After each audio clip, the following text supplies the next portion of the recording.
So, in terms of setup, some of the things obviously we discussed here, Ed, with your right arm on the shaft.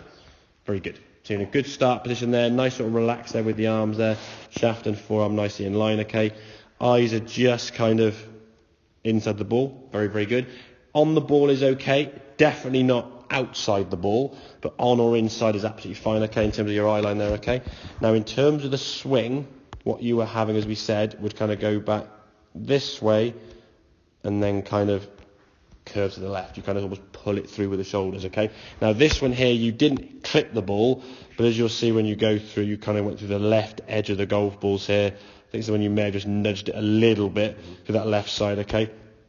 And as you go back, the right shoulder go nice and high there. As you go through, there's a bit more kind of like chest twisting.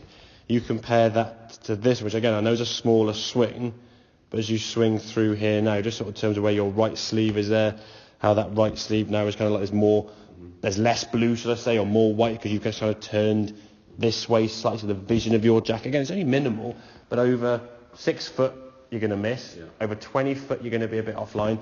And the other thing as well, if your club is sort of swinging this way, your contact's going to be affected. Yeah. So you might get a few toey strikes, as we saw. If you're half an inch off at impact or an inch off at impact, you're going to lose sort of over 20 foot, maybe 6-7 foot, maybe 5 or 6 foot, but enough to leave a putt that's going to be missable, okay?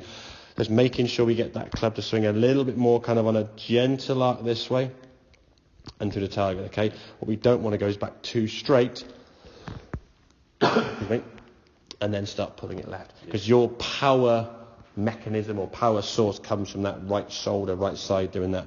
So when you have the shorter putts, you weren't too bad, okay? When you try to put more power in the putt, you kind of go with your right shoulder. So it's more that left shoulder kind of going up a little bit more this way rather than turning it low left and just getting it. It's a slightly different kind of path into the golf ball.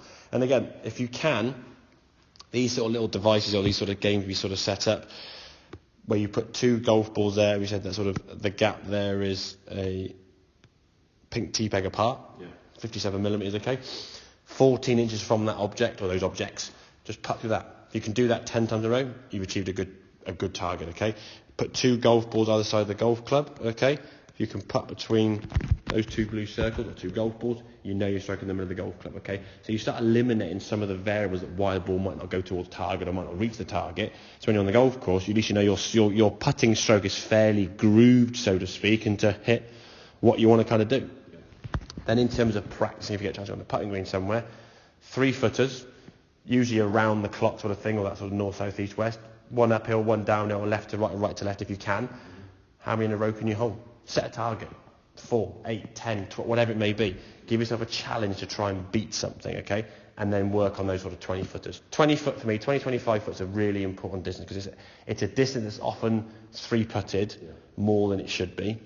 Once you start getting to the 30, 40, 50 foot range, well, okay, fine. If you 3-putt there, it's kind of a little bit more accepted. But from 20 foot and in, you think, well, I shouldn't be 3-putting from there. And if you can hold 3-footers, suddenly now your 20-footers have got a bit less pressure to get inside that close range. If you put sort of that 3-foot dustbin lid, you're probably going to hold it. Okay? So at least you start working on sort of distances that are going to be relevant, not just doing the same putt over and over again and just reacting. If you're doing those 20-footers, perhaps go back and forth between 2 putts. Putt it one way, 2 putt, come back, putt it back, 2 putt, put it that way, 2. And how many 2 putts in a row do you get? I actually give a challenge to kids on the putting, sort of set out the discs around the holes here, try and give you where possible a 20-footer, which you can, they're usually about 6 20-footers. You can start here to there, across the top there, down there, and there, and you can zigzag around the place. And how many holes in a row can you get a 2-putt in? If you 3-putt, you start again. And how many times round can you go? So it just sort of sets a bit of a challenge and a bit of pressure there for you to try and create a grooved stroke rather than just doing the same putt over and over again and just reacting. Okay, mate, make sense? Good man, very good.